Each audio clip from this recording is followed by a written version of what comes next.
O campo progressista também é conservador? Ou será que é só a direita que é conservadora?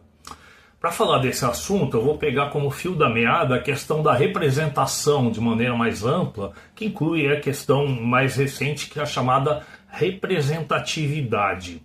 Vamos começar pelas questões política, pela organização do sistema de poder. A nossa inspiração para a democracia vem da Revolução Francesa. E a partir da Revolução Francesa, a democracia começa a ser apelidada, ela tem um adjetivo, que é democracia representativa. Vale fazer um parênteses para dizer por que essa democracia é representativa. Porque o conceito original de democracia dos gregos, embora excluísse várias camadas oprimidas da sociedade, a democracia incluía todos aqueles que são cidadãos, representados e autorrepresentados, sem que fossem eleitos representantes. Quando acontecia de indicar cargos, o processo de indicação era por sorteio. Por que era por sorteio? Porque se a ideia da democracia é uma ideia de igualdade de poder de decisão, por que alguém vai ser escolhido porque é o melhor? Afinal, escolher o melhor era um critério aristocrático. Era um critério de hierarquia social, de que uns já nasceram para mandar, para gerir, outros para obedecer, etc. Pois bem, quando chegou na Revolução Francesa, obviamente a gente se deparou com um problema prático, um problema técnico, entre mil aspas, que é o quê? É impossível reunir a totalidade do povo para tomar as principais decisões da sociedade.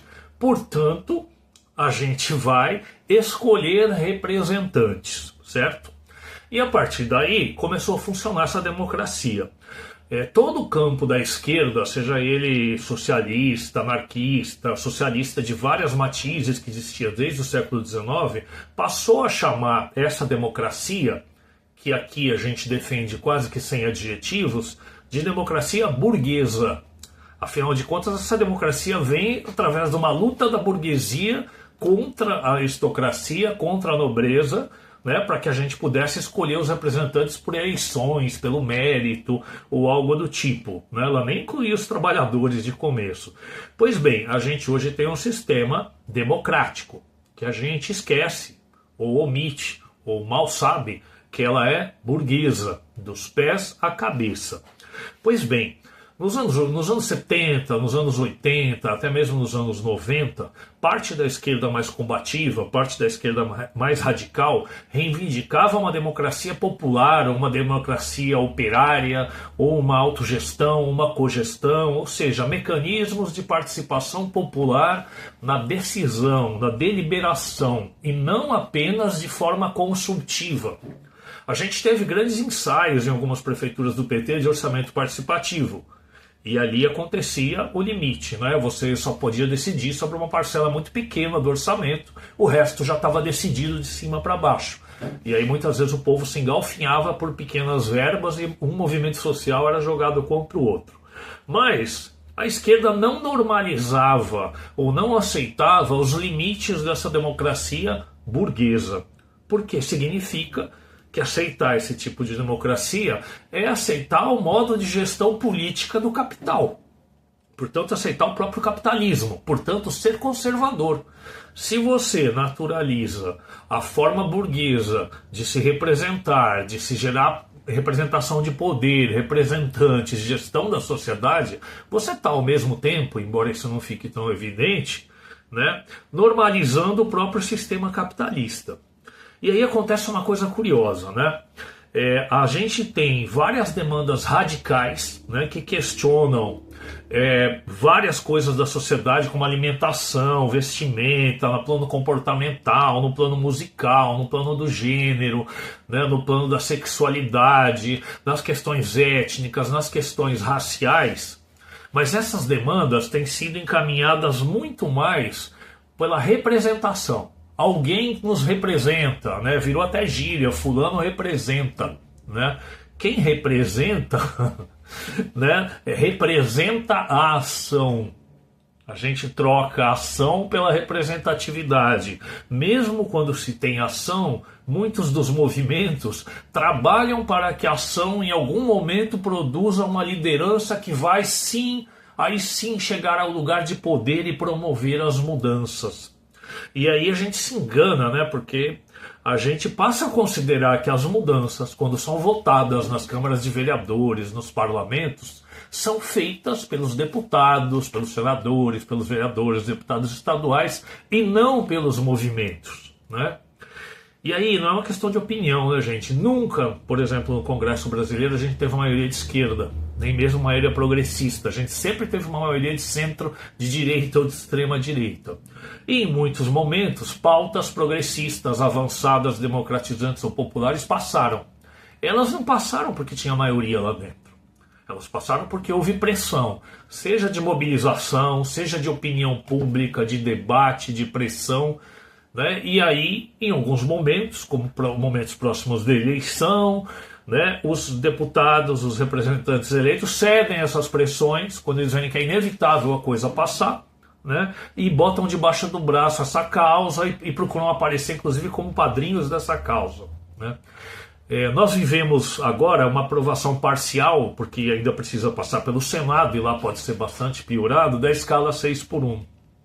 A escala 6x1 já é debatida por movimentos sociais e sindicais há bastante tempo, né? Depois ela passou a ser debatida nas redes sociais, né? Esse governo, por exemplo, ele nunca apoiou o fim da escala 6x1. O ministro do Trabalho chegou a dizer que isso era uma questão para a convenção coletiva, para ser tratado entre trabalhador e patrão, sem passar pela lei, sem passar pela política. Declaração do Luiz Marinho. Na hora H, agora que o governo está precisando ganhar a eleição e não tem alguma coisa desse mandato para mostrar para a população, o governo se empenha um pouquinho mais aí para aprovar essa escala 6x1. Vamos ver como é que vai ficar a lei no final das contas, quanto tempo vai durar a transição, né? Qual vai ser a jornada horária no final dessas contas. Mas é uma grande questão porque mesmo quando a pressão popular consegue levar até o parlamento uma questão desse tipo, a gente fica supondo que teve algum super-herói que graças a ele ou a ela, essa questão foi aprovada lá. Gente, a gente pode ter o melhor político do mundo, o mais honesto do mundo, o mais comprometido com o povo do mundo. Se não tiver movimento social, não vai passar. Não vai passar, porque eles sempre vão ser minorias ali. E aí a gente, né? A gente, que eu digo, movimentos sociais, sujeitos sociais da população, que tiveram, né, a tarefa de fazer com que essa pressão emergisse na sociedade, a gente mal reconhece o nosso papel nessa questão. E a gente dá um mérito para os representantes que fizeram, simplesmente vocalizaram aquela questão ali do Congresso, como se fosse por um ato de esperteza, né? Como se fosse por um ato de inteligência, de saber falar, de saber negociar, como se dependesse de convencer uma maioria conservadora e de extrema direita. E aí a gente se pergunta, né? Em que momento a gente se tornou tão capaz de defender pautas radicais em vários campos, né? De mostrar construções sociais e históricas em vários campos, de mostrar que nada é natural, que tudo é social e tudo é histórico em diversos campos, e ao mesmo tempo naturalizar a representação burguesa da sociedade, né? Podemos dizer que a falta de movimentos sociais faz com que as pessoas se encaminhem mais para o parlamento como via de mudança? Ou será que é a via parlamentar que enfraquece os movimentos sociais? Provavelmente tem uma retroalimentação aí nas duas questões, né? Mas é curioso como a parte da esquerda pode ser tão radical em algumas questões e tão conservador e tão cordeirinho em outras, sem jamais questionar o sistema representativo burguês. E isso não estou nem para falar do modo de produção capitalista. Fico por aqui hoje. Abraço.